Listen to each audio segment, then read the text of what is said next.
So yes, we are live. This is the shortest pre-show in history, but just want to let you guys know that I did not realize I had sunburned myself until just now, until looking at under bright lights.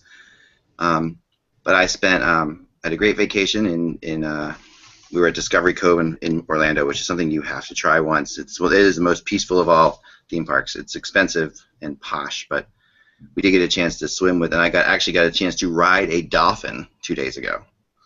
So a dolphin, AKA, like as in Flipper, like I was in the movie Flipper, taking me away from trouble. I was holding the dorsal fin and the bottom fin of a dolphin and going along like this. And there's a video of it too. So at some point, show you that. But anyway, we're going to start right into the show. We'll do the I forget who goes first. Kevin, you go first. Yeah. Good. Well, it doesn't matter. Kevin, I got in trouble once for that. So, all right, here we go. It's December 1st. Go ahead. Hey, Hockey World. It's Monday, December 1st, 2014. I'm Kevin Allen of USA Today Sports. And I'm Eric Duhacek of the Globe and Mail. And I'm Eklund, and you're watching the Cranky Old Hockey Writers Show on HockeyBuzz.com. Back from our week hiatus. I'm back from my vacation in Florida, and we got a lot to get to and not a lot of time to do it, so we're going to start right into the show because last time we had a show, Eric, you said something that really stirred the interest of our viewers to the point of which I got at least, last I counted, 34 emails I haven't seen since I got back about wanting you to explain why you think there should be a second team in Toronto. And then Kevin and I will probably agree with you, but hopefully maybe not. Okay. But Eric, so this has been one of your. You started this in by saying this is a debate you've had for a long time with Gary Bettman, and exactly. This believe that there's a team. So go ahead.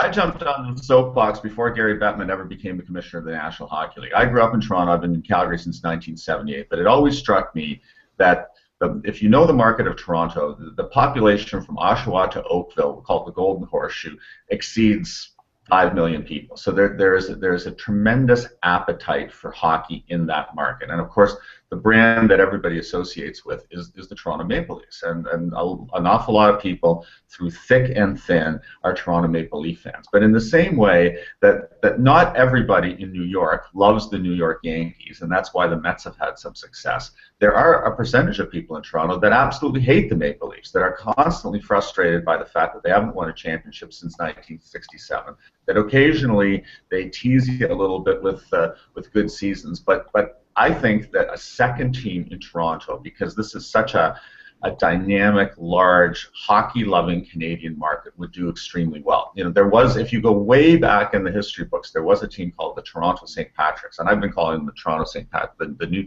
team that I imagine going in there, the Toronto St. Patricks. And I just think that there are several different scenarios where it would work. You could have them as a tenant in the Air Canada Centre. So in the same way that in Los Angeles, you have 3 professional teams playing out of the Staples Center. You've got the Lakers, you've got the Clippers, and you've got the Kings. I can foresee having the second Toronto team, the St. Patrick's, share digs with the Maple Leafs and the Raptors. I mean, there would be some times when you'd have doubleheaders on the weekends. You would have to have a building manager that knew what he was doing, but it can be done because the Los Angeles sporting scene is proving that it can be done. Alternatively, there have been a number of overtures in Toronto to build a second arena. Again, the area is so big that, for example, Markham, which is a bedroom community to the north and east of downtown, for a couple of years was kicking around the idea of building an arena. And it would have gone forward had there been any kind of promise at all from the National Hockey League that they would entertain the idea of a second team. Now, the commissioner and I, we go back and forth on this because he believes that it's not a good idea, that second teams in any market, in any sport, often suffer because the team that has the primary brand are the ones that are preeminent, and they would just as soon continue any type of expansion or relocation scenario.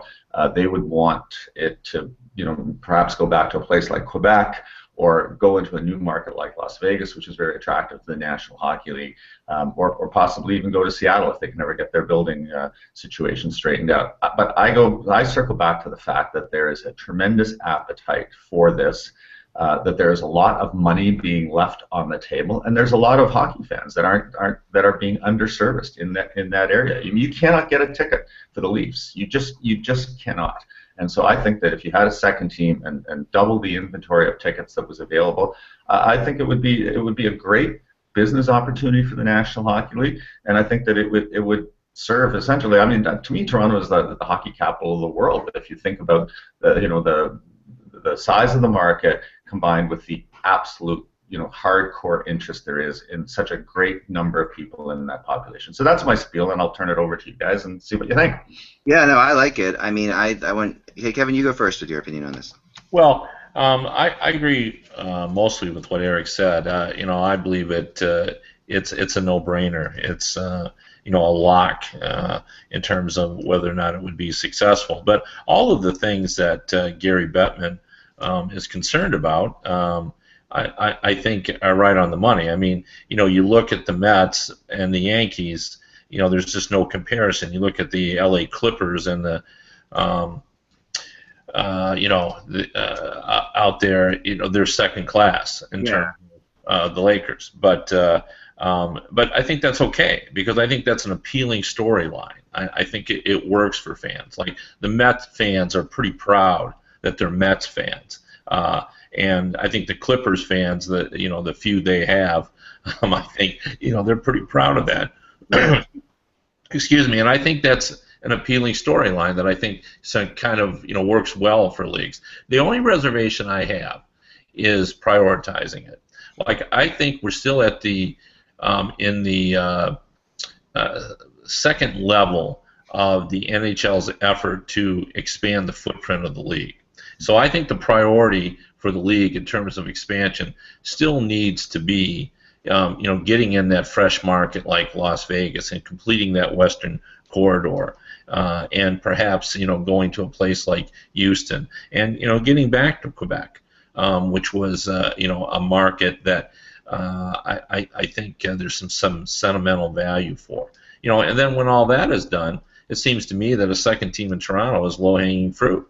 That it can be picked when we need it picked, as opposed to now when I think there are more appealing reasons to go to the fresher markets, and then we can get back to that second team in Toronto. That's interesting, and I think that I agree with a little bit of both of what you're saying, but I'm going to play a little bit of devil's advocate here. And now, two things. First of all, Eric, when you were a kid, were the Leafs as big? Yeah, they were. I mean, obviously, I grew up in the '60s in Toronto, so the city was not nearly the same size that it was. But I grew up in the 16 National Hockey League, so we actually, as a kid growing up in Toronto, there actually was a second team in Toronto. In our minds, it was the Toronto Marlboros, which was the junior team.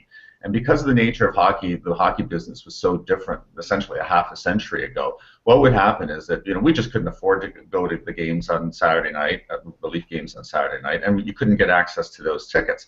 But the Toronto Marlboros would fill Maple Leaf Gardens on Sunday afternoon, and they would distribute tickets in the schools where if you paid 50 cents, you could get a seat at the Gardens. And once we got to be an age, and I can't believe how young we were when we would hop on the subway, like we'd go in a big group, 5 or 6 from the neighborhood or from the family, and we were 12 or 13. I mean, it's crazy, right? When you think about how kids are supervised nowadays. We'd take the subway to downtown Toronto. We would go to an afternoon game. We'd watch the Marlboros, and in those days, the Montreal Junior Canadiens. I remember seeing Guy Lafleur as a junior because Montreal didn't play in the QMJHL. They played in the Ontario League. So you would see future NHLers, and it had the feel of an NHL game because you were in the Gardens. You'd seen the Gardens on TV the day before. The Marlboro uniforms were the Toronto colors. The Junior Canadiens uniforms were the Canadiens colors, and so it had that feel. Now obviously, the ticket prices were discounted vis-a-vis what the Leafs charged, and so they were appealing to a price point that more people could afford. So the business model of the entire league has changed in 50 years. But as I say, for all the people that were shut out of Leaf games, and there were a lot of us, the Marlboros were an attractive alternative because we wanted to see a live sports event, and that was the only one that we could see. And I think that that the business has grown, the population has grown. That part hasn't changed. There will always be somebody that needs the lower price point or needs the access to the tickets that they don't have because the supply is so limited. That's for sure. And Kevin, go ahead. Yeah, just let me add something to Eric's story about why he had such a hard time getting, tickets to the Maple Leafs in that era. Because I was loading up when I was a teenager, my '69 Dart with all of my buddies, and we were driving to Toronto the 4.5 hours, and then walking up and down in front of Maple Leaf Garden and making the deals with the scalpers, to try to get the tickets, which was I'm sure helping drive up the price. Right. It was, sort of like it felt like you were buying drugs because these guys would walk up and down. They'd have the tickets under their coats, and you'd walk up and he'd say, "What do you need?" And you'd say, "Well, I need some greens." He goes, "Well, I have Reds." It really felt like you were making a drug deal because everybody was so careful about what they were doing. But that would have been in the early '70s after the original Six era was over. But it was the romance of going to the Gardens. Like it just seemed like it was so hard to get in, even for someone from Detroit. I knew like what a tough ticket it was. That it wasn't as hard to get into the games in Detroit for sure. Right. Now the Marlies have done pretty well, correct? I mean, in Toronto, as the AHL team. Now they play some games out of. If I'm kind of naive on this, I'm sorry, but they do play some games in the big arena and some games not, correct? Well, they play out of the Ricoh Center, which is a facility that's on the Canadian Exhibition Grounds, and it is a downtown arena, and it has good access. And you're right. I mean, it took them a while to get a foothold in that market, but they have a hardcore following there for the same reason, that because they are affiliated with the Maple Leafs, often like someone will be in a Maple Leafs uniform, one week, and he'll get sent down to play for the minor league team. I mean, Nazem Kadri played there, Jake Gardner played there, the two goaltenders that are currently in the NHL, Reimer and Scrivens, played there. Dallas Aikens, who's coaching Edmonton, coached down there. So you have that sense that these were players that you would eventually see in the Leafs uniforms, and you can see them for a fraction of the price. And they have a couple of junior teams playing in the suburban areas in the Ontario League that are doing adequately well as well. But again, it comes down to the fact that the National Hockey League has such an important brand in Canada that it trumps all else. So I just think that that you can make the business case for it, and Kevin is right. I mean, we're talking about an abstract discussion. This is not something that the NHL imagines is on the horizon anytime soon. They want to sometime down the road. First of all, they're not even acknowledging that expansion is in the works. So we are presupposing that in the next 5 to 7 years, because we've got the indication from people in the industry that this is something that they're going to look at to get to 32 teams, to fill in the Western Conference properly, and then somewhere down the road, I'm sure it'll be under a different regime. They may entertain it, or they may never entertain it. I mean, they may just decide that that Toronto works in that market, and that they want to keep it the way it is, because it's a huge moneymaker there. I had a journalist. I was covering football last week, and I was sitting. We were in the press box talking, and there was a reporter that I've known for a long time that was relating a story about an interview he did with Harold Ballard when Harold Ballard owned the Hamilton Tiger Cats. And at the time, there was this whole issue about the territorial compensation that you might have to have if you went into the Toronto market. And his contention was that if he got upgrades to his football stadium, that if Hamilton ever wanted to get an NHL team, that he would waive any compensation that the Maple Leafs would want. And Hamilton City Council, decided that they didn't want to put the money into the football stadium, and the offer went away. But I mean, we're talking a long, long time ago, when Harold Ballard was still running the Maple Leafs, when there was already talk about putting a team, maybe not necessarily in Toronto, but Hamilton, which is like a city that's 90 minutes to the south, still on Lake Ontario, on the way down to Niagara, and that certainly would have drawn an awful lot of fans from Southern Ontario. It's the same basic premise where when Jim Balsillie was entertaining the notion of moving the Coyotes, rather than physically going into downtown Toronto, Hamilton would be a satellite community that could draw fans from all over the region, and I think would have been very successful if they had done that, just because certainly the gate would not have been an issue. You would have been able to fill that building without any problem. Whether from the National Hockey League perspective, I think a team in Hamilton, Ontario is a hard thing to put on a marquee in Phoenix, in Colorado, in Los Angeles. I think that was one of the real concerns that they had. Winnipeg is difficult enough, a difficult enough sell in the major American markets. Hamilton, Ontario, most Americans just would not have heard of it or been aware of it, and it might have been a drag on attendance in any of the teams below the 49th parallel. It felt like it was more of an issue with Buffalo as well than it is with Toronto, because there are so many Buffalo fans that Buffalo and Hamilton are closer together, correct? Than Hamilton. Absolutely, yeah. 15% of the Buffalo Sabres fans are Canadians, so that definitely would have had some kind of impact. I think ultimately why there will be a second team in Toronto, and I don't know if I'm talking about 7 years from now or 15 years from now, but at some point the temptation of the dollars is going to be too great. I mean, what could be the cost of a expansion franchise now in Toronto? 500 million, 600 million, and ultimately at some point in time it'll be $1 billion, and they're going to say we got to do it. And this came up with Vasily because if you remember right, there was he was willing to pay X amount of dollars, but it was nowhere near what an expansion fee would be. And a lot of people were saying, okay, there was a debate going on, I remember pretty openly, is, what is the NHL defending here? Are they defending the team in Phoenix or the not team in, Kitchener, Waterloo, or Hamilton? And if Vasily was willing to move that team to Winnipeg before the Jets were in existence again, would he have been allowed to? That was another question that, was coming up a lot back then. The NHL seemed pretty fervent about not wanting another team there unless it was on their own terms in their own way. Yeah, well, what they were defending was not where the team was going, but the attempt by Vasily to, basically undermine their franchising, policy. I remember talking to a bankruptcy attorney early in the process who said to me, no bankruptcy judge is going to overturn the NHL's system of franchising because of the implications it would have on franchising law in the United States. I mean, franchising is a crucial part of business life in the United States, and the ability of a company to franchise out and do things, in the order they want to do them is crucial. So, that's what Bettman was basically fighting, is someone coming in and telling him, we're going to circumvent the way you do business. I don't think it had anything really to do with where the franchises were. It was a much bigger issue than that.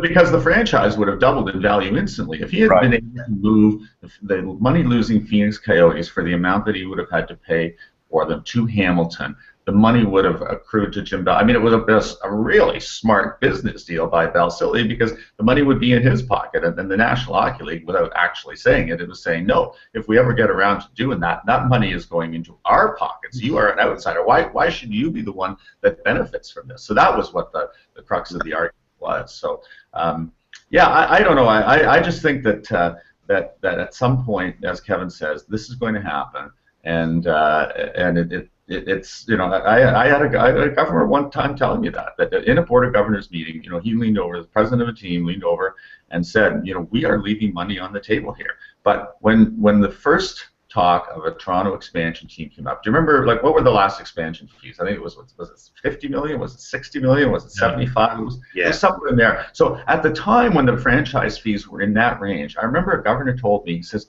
we could get $250 million for a team in Toronto. It was like $250 million. Are you kidding me? And now it's like $250 million. Not a chance. That's what Vasily was willing to pay, and that that is the point that Kevin has made. That by leaving that market alone, they are not leaving money on the table. It's like having a buy and hold stock. You put it in your portfolio, and over time it doubles in value and it doubles again. And by the time they finally get around to it, it will be a minimum of $1 billion, a minimum. Yeah. And so why take that money out of the system? 10 or 12 years ago when it would have been a fraction of that. When somewhere down the road, who knows what financial hurdles the NHL will eventually have to overcome. But if it ever gets to that point where they need to put some money back into the system, they have that in their back pocket. It's like owning Ma Bell in Canada. You know, you have that in the back of your pocket, and you can throw $1 billion into the system just by adding that team in Toronto. And I think that's the primary reason why this is going to happen later rather than sooner. Yeah, let's play that game for a second. Let's talk for a second. Let's imagine now why, when things are obvious in the NHL, like, you know, getting rid of the two-line pass, or getting rid of the trapezoid, or getting, you know, or 3 points for a regulation win. Things we've talked about that should be happening, that are obvious, that aren't happening. You know, why, when something obvious doesn't happen, why is it not happening? And, you know, I always ask myself this about the NHL, and it usually comes down to either one of two things, either money or power, right? It comes down to those two things.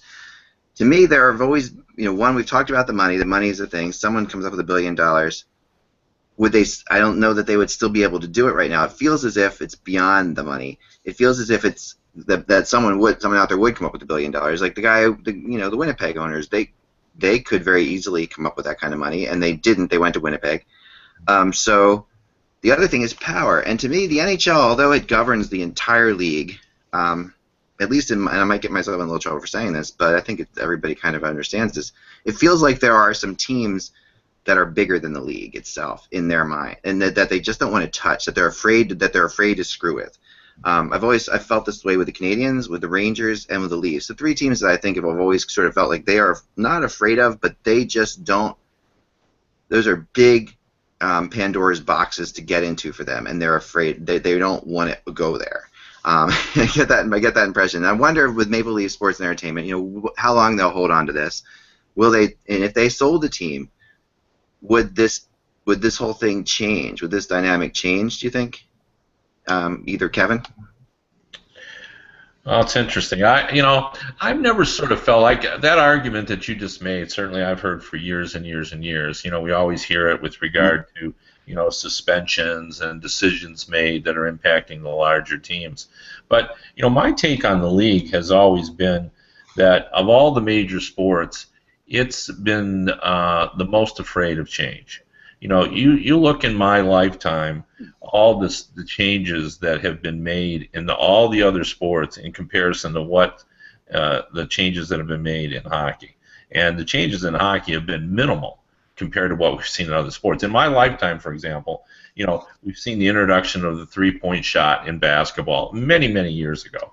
And that dramatically altered the game, in my opinion. You know, we lowered the mound in baseball. We've added a designated hitter, you know, in the American League. We've gotten to the point in football where you can't touch the quarterback anymore. You can't touch the wide receivers once they get beyond, you know, 5 yards in the line of scrimmage. But it's been very difficult to bring about change in the NHL. Other than the rule reformation that we had after the lockout in the lost season of 2005. This has been a league that's really been resistant to change. It's a league that really just sort of has embraced its tradition and long history, and they just have a hard time with it. You know, I know earlier in the year when Sidney Crosby was talking about, I asked him how he was adjusting to the idea of having a new GM and a new coach, and he goes, "I'm a little concerned about it because I don't like change." And I said, "Well, you're just like the rest of the league," because they are. You know, it really is a league that just likes things the way they were and has a hard time. Now, I think Gary Bettman has tried to be progressive, and certainly he has been progressive in the way he does business. You know, and I think we've seen that in the marketing of the game. But I think teams in general, and not just the big teams, are pretty resistant to making major changes. Yeah, and there's two issues there. One is the on-ice product, and one is the off-ice product. I think that the commissioner has done an excellent job of turning the National Hockey League into a great business. You know, it wasn't a great business 20-plus years when he took it over. There were issues all through the league in terms of, you know, financial viability of franchises, just the whole business model. You know, so he has come in and reorganized the head office, you know, signed marketing agreements, brought on major sponsors, brought stability to the business side of the operations, and really expanded it. But I also think because he came into the NHL as someone with a basketball background, he has really been reluctant to tamper with the on-ice product and relies on the hockey operations staff to advise him about that. He's been at it a long time, and I think has gained a very good understanding of the game. But he's still relies heavily on whoever happens to be in that, whether it be Colin Campbell, whether it be Brendan Shanahan, this new generation of people coming into the player safety department. He wants those voices there, and because those voices tend to be conservative, because they tend not to want to see too much change, that's the philosophy that he's adopted too, and that's why the game is not that much different than what we saw 50 years ago, other than the coaches have devised a lot of different systems, and the game is way faster. But fundamentally, it's still 5-on-5, and we have a shootout now. Most people don't like. So it's there's not a lot that has changed over that period of time, and I think it has to do with the commissioner's roots. So I completely disagree with you guys on this one. Finally, I think this is a league that changes more than any other league. I think they're more willing to. I mean, we do have a shootout now. We did get the two-line, getting rid of the two-line pass was an enormous thing. Adding the trapezoid was an enormous thing. We protect goalies like we're not allowed to hit quarterbacks. We do this thing. We do that in a similar way now when they go behind the net and they can't even touch the puck. We have instituted, I don't know. I disagree that I find. But these things were all done at other leagues at other levels way before the NHL ever entered. Yeah. I mean, there was a shootout involved in international hockey for years and years, and the NHL resisted and resisted and resisted, and finally succumbed because it was working everywhere else, and that's why like we talked in an earlier show about the 3-point game. That is something that appeals to people intellectually and rationally. And yet the NHL will not adopt it. So we have a system now where you have, some games are worth 3 points if they go to a shootout or overtime, and some are worth 2. And even though, Russia has the rest of it, the Olympic format has the 3-point thing, the NHL won't go to it. They probably will eventually, and then you can say, wow, they're being really progressive. But to have been really progressive, they would have needed to have adopted that a long time ago. Yeah, let me just rephrase it a little bit. Do you think any of the rules that we've put in have changed our game as much as lowering the mound in baseball and adding the designated hitter changed baseball, or in the NFL or the NBA and putting in the 3-point shot, or in the NFL, moving the goalpost back, for field goals. Changing the game. So you literally cannot. And protecting the goalie has been going on since the 1940s. Right. It's just all that is we adjust it. But we were always talking about protecting the goalie. Even back in the original 6 era, it used to be that the players did it. By attacking anybody who got within a foot and a half of the goalie at any given time. So I don't think clutching and grabbing is one that has changed drastically. We talk about if the Legion of Doom line had played with these kind of rules, where they didn't have 2 players hanging all over them, or if Mario Lemieux, how many points would he have scored without these rules? But how long did it take them to get to that point? I remember I was going through some old archives, and when Brian Burke was still the number 2 guy at the NHL, coming out of the 94-95 lockout, he had a conference call with us, and he insisted that this time for sure they are taking holding and hooking out of the game. That's 1994-95. So 10 years, and they tried and they tried and they tried, and they could not do it. And then finally, after 2005-2006, after a dozen years of promising that these changes will occur, they did in fact finally occur. It took a long time to get to that point. I wanted to bring up another point. Do you remember a coach and general manager of the National Hockey League named Pierre Paget, a very progressive thinker? He was running Quebec when they made the Eric Lindros trade. And I remember him saying to me one time, after basketball introduced the 3-point shot, he said, we need to find a hockey equivalent, because part of the problem in our game is that when teams fall behind, there is no way that they can catch up. He said, what could we possibly do that would create the equivalent of that? And he didn't have a good idea. He said, could it be something as simple as a shot from the point is a 2-point goal rather than a 1-point goal? It's the same idea, right? It's harder to score a goal, or it's harder to shoot a basket from further out, so you get extra points for it in basketball. Is there an equivalent in the NHL? And he dismissed it out of hand, because essentially what would happen is if those 5 goals a year that are scored from center ice because the goalie misplaced, suddenly those are worth. It isn't just a fluke goal, but they're worth 2 because they're shot from 100 feet or 80 feet or something like that. But he was trying to generate an idea that would be as as provocative as the ones that Kevin has alluded to, and really couldn't come up with any. And so it made me think, and I couldn't come up with any. So maybe the answer is there isn't an equivalent in hockey that you could easily adopt, and this is just a a conversation we're having in the abstract. But the point is that to Kevin's point, that the other leagues have done these things, and hockey has failed to find an equivalent to something that would radically change the way we keep score, the way standings are in the game. We just haven't been able to find it. There might even be an appetite for it if somebody came up with the right idea, but no one has. Let me bring this up though as another example of what I'm talking about. I think everybody would like to see a little more scoring. I think that's clear. Not a lot more scoring. Some people believe the game is fine. There's still a lot of scoring chances. We hear that said a lot. And I don't think you mind a low-scoring game as long as you feel like there are a lot of opportunities. But there is a simple fix for that. Sure, make the net bigger. Make the net bigger. That's exactly right. And we won't go anywhere near that. Right. We'll give it some lip service, but we don't want to go anywhere near that. And to be honest with you, I'm not in favor of that either. But I think other leagues would have explored that equivalent and have explored that equivalent more than we're willing to do. That's my. I have a great story about making the nets bigger for you guys. So I was on an airplane during the Chicago. When the Blackhawks Flyers Stanley Cup, I was flying on a plane, and I happened to be sitting next to Don Granato, who is, he's a coach now in the U.S. program, right, Kevin? He's part of the program, yeah. Right, a development program, and he's, Tony Granato's brother, and he was fascinating to talk to. One of the most interesting people I've ever spoken to. I mean, literally the trip. I wish the trip had been coastal. Like I would have rather spent 5 hours talking to him than an hour to an hour. 2 hour and a half, whatever it was.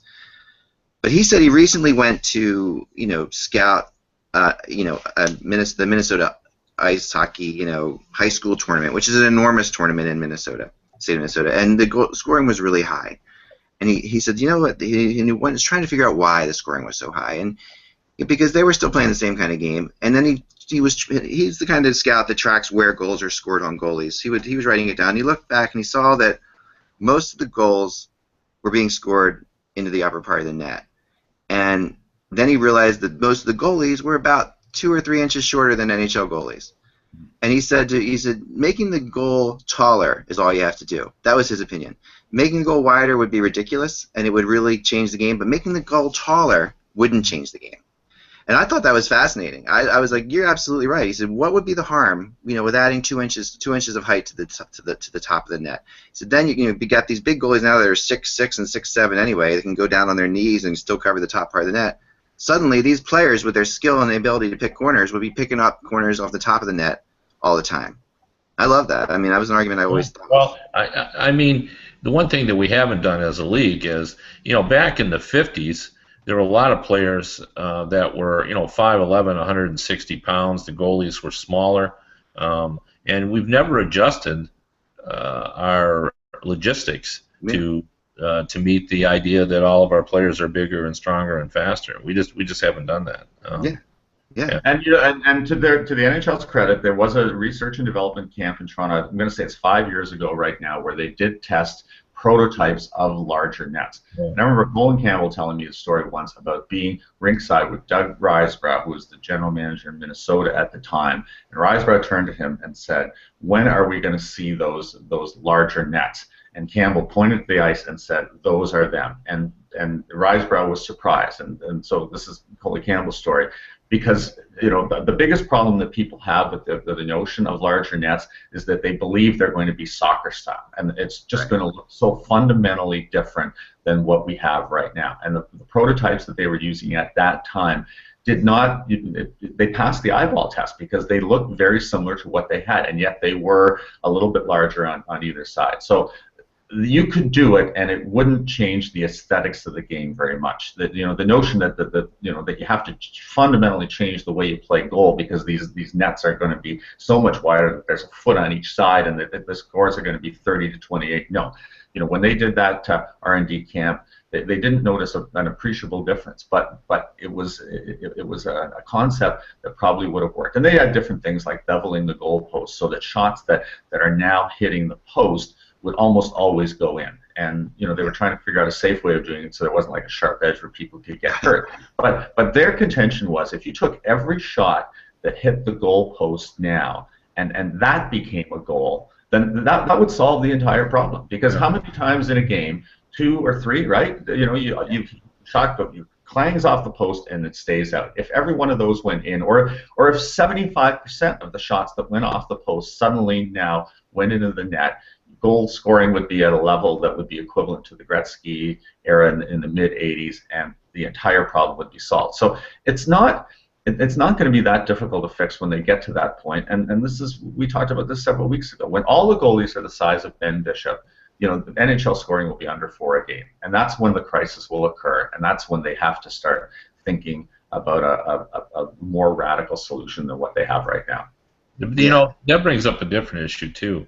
Like, I think there's a misconception among fans that part of our issue is in the ability to score goals is that the players aren't as talented as they were in the 1980s. I get emails all the time saying we don't have enough talent to support expansion, and of course that's ludicrous. The biggest problem is what we're missing from the 80s that we had then that we don't have now are mistakes. Exactly. The game is so well coached now, and guys and players who are 8, 9, and 10 years old, rightly or wrongly, are being taught defensive hockey. They go to the schools. They have individual coaches now working with their skatings. Every team used to have a defenseman or two who was a subpar skater in comparison to the average skater in the NHL, and they used to roar around those defensemen. Yep. When do you see players going wide around a defenseman anymore? You really can't do that. I just think there's so many talented players. There's no weaknesses on any, and I miss mistakes. The games I like the best are when I'm watching and players are making mistakes, and there are scoring chances. And I don't know when it was, but somewhere along the line here, it was in the 90s, we all woke up on a Tuesday morning and decided that instead of writing about how great the move was that scored the goal, we needed to blame somebody. And my theory is we got that from interviewing coaches, because they started to assign blame. Nobody talked about what a great move. And the best example I always use, of course, is the great Guy Lafleur goal on Gilbert. If we were writing that today, we would talk about what a hideous goal for Gilbert to get up. That's one of the greatest goals in NHL history. Right.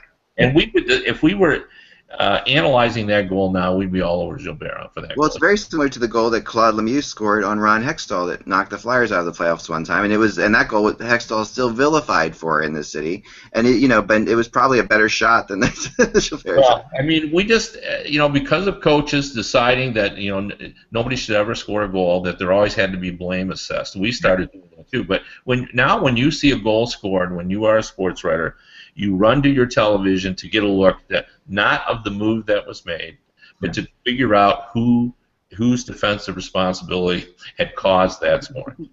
Yeah, that's an excellent point. And it kind of reminds me of a couple years ago when we were in Chicago for the U.S. Olympic training, which was before the Vancouver games. There was a little day where USA Hockey came out and they talked about what they were doing, and what they were teaching coaches to teach players. And one of the big things they said was, I will never forget this, they were talking about how we got to stop telling players that every puck is played safely up the boards. Every puck is played safely up the boards. We have to bring back creativity. We have to say, okay, usually you want to play a puck safely up the boards, but if you don't have to play it every time safely up the boards, which is what we see in the NHL now, I think we see sort of the remnants of that and the creative aspect of it gone, and I think that creativity is been a problem. I think we've really lost creativity to safeness, and Yeah, well, and we've lost cheaters. Like, there are still some cheaters, guys who will cheat a little bit to get up there, but more of them in the 80s. There's a lot more cheaters, and which reminds me of my favorite coaching stories. We were going to get to those, and we never did, but I was at a Florida Panthers practice, and Doug McMillin was the coach, and Stewie Barnes was getting berated. And it was at the circle around the ice, and he was talking about what had happened in the game before. And Doug McMillin basically yelled at Stewie Barnes and said, he says, I hate it when you cheat. I just hate it. I hate it. I hate it. I hate it when you cheat. I just hate it. I despise it when you cheat on and waiting for your opportunity to score, and he finally turned it away, and then he turned back and he said, "But I love it when you score." And, I think that kind of sums up some of the hockey from the '80s. Is that I think we all miss the cheaters a little bit. The guys that would hang out at the blue line and wait for that long stretch pass. It wasn't called a stretch pass back then, but trying to get that opportunity, because as you said, we play it much more conservatively now than we used to. Oh yeah, and that's been going on for a while now, and it really has. It's worked its way up from the youth hockey level to the top levels, and I'm really glad that that we're seeing more that USA Hockey, and I'm sure Canada Hockey is doing the same, teaching these kids to be creative, like allowing them to be creative and allowing them to play their game. And apparently we just pissed off Eric because he just left the show. Just on that, we lost his feed there, but we'll get him back hopefully at some point. But actually, the show's almost over anyway. But man, you know what I need to do, Kevin? I just don't need to tell you guys anymore, like any topics. We just need to just start talking, and that's all we need to do. So we can get to our official topic today. And here's Eric back. And if you can take that call, you can take that, Kev, too, as well. This is again a really fast hour. And hi, Eric. How you doing? Hey. You back? Good. Sorry. No, we thought you were just so pissed off with the conversation about USA Hockey that you left. That was our theory. No. My computer unfortunately decided it needed a break, so I have no idea why that happened. So. No worries. Well, we ran out of time quickly today, and of course we didn't get to the topic that I told you guys, which is normal for this show, so we're pretty used to that by now. I do have a list of topics, so it's good as we wanted to talk about who's going to possibly make the playoffs now that we've reached Canadian Thanksgiving and all that, or American Thanksgiving. But we'll get. I love the way you use American Thanksgiving, by the way. That's a nod to us Canadians who always refer to it as American Thanksgiving, because real Thanksgiving, of course, is Canadian Thanksgiving in October, right? Yeah. Yeah, I love the way Kenny Holland says it too. Just American Thanksgiving. It's like I don't think he ever says the word without saying American Thanksgiving. It's almost like American. I wanted to bring up one thing before we go, because I think it fits in. It's about a story I did that's on the website today about a guy who really probably would qualify as the cranky old sports writer if he was still a writer, Tom McMillin. I wrote a story about Tom is the vice president of communication for the Pittsburgh Penguins, and he's a sports guy. He speaks hockey and sports fluently. He was just an excellent beat writer for the Penguins back when Mario Lemieux, came aboard and through their championship years, and then when the sports talk radio on Joe Starkey, who's a local radio guy, I interviewed him about Tom McMillin and doing this piece, and he pointed out that he's pulled some of the a lot of the older journalists in the Pittsburgh area, and they almost all agree that McMillin might have been the best all-around journalist in terms of combining writing and reporting that Pittsburgh's had in this sort of generation. And I bring all that up because he pulled off a rather unique feat of he wrote a book about Flight 93, the flight that crashed into the Pennsylvania field on 9/11, and did an incredible amount of research on it. And I did a story about how he ended up doing that, and it's such a unique thing, and I like Tommy a lot, and he is sort of a cranky old sports writer, so I just wanted to bring that up. That's what I'm up to. That's awesome. That's what you're doing. What are you up to these days, Eric? Well, I'm on vacation for a week. Our rule, like I guess a lot of companies, is that if you have any accrued vacation in 2014, you have to use it up by the end of the year, and so that's what I'm trying to do. I'm just hanging out in Los Angeles this week and hoping that the sun eventually comes out. But it's better than Calgary, because when I left on Saturday morning, it was 29 below zero. The snow was horizontal, and it was really miserable. I mean, we've had bursts of winter very early this year, and it looks like it's going to be a cold one. So I'm hoping to get a little bit of warmth in Los Angeles. I've got tickets to see Chrissy Hynde at the Pantages Theater on Saturday, one of my ultimate favorites, former lead singer of the Pretenders, and that's going to be the highlight of my week, I think. Absolutely. It's funny, 2,000 Miles is on our Christmas tape around here. So yes, absolutely. One of the best of all time. Yeah.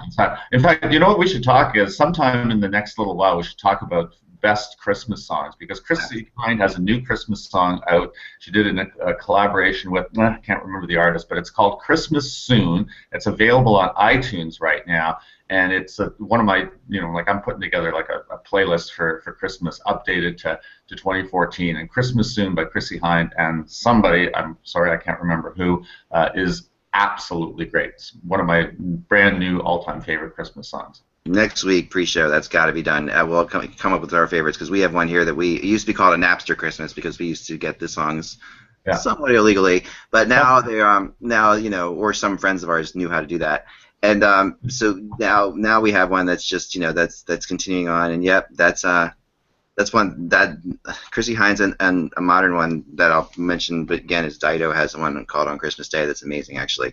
But yeah, there's some really good Christmas songs out there. We'll talk about that next week, because people love when we talk music too. I get emails about that too. You guys need to do a music show. And I said, Jeff, find us a sponsor and we'll do a music show for sure. No problem there. Every show is a music show for us. Come on. I know, it's true. Well, this was great. Thanks for taking time on your week off to do this, Eric. I really appreciate that.